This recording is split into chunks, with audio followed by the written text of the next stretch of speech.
இன்னைக்கு நான் உங்களுக்கு ஒரு பைத்தியக்கார அண்ணனை காமிச்சிறேன்.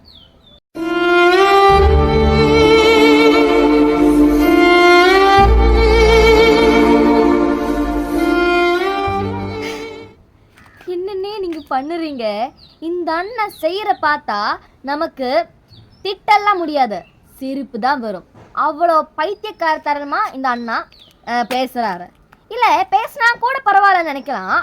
அங்கே பேசவே முடியாத யாருக்கையிலும் வாயில் போய் மைக் ஓட்பார். அப்புறம் கேட்காரு. அப்புறம் ஏதாவது கேட்டுட்டு அவங்களுக்கு மறுபடி சொல்லறதுக்கே டைம் கொடுக்காம அந்த அண்ணா தான் மறுபடியில் சொல்லுவாங்க.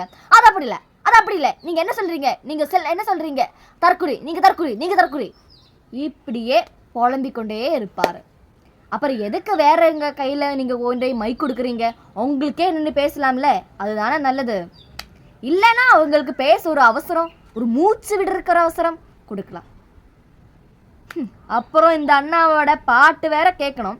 இல்லை, இதெல்லாம் பிரச்சனையில நினைக்கிறான். ஆனால் இந்த அண்ணா வீடு எடுக்கும்போது எதுக்கு டிவிக்க துண்டு? எதுக்குன்னா உங்களுக்கு இந்த மானங்கெட்ட பொழப்பு.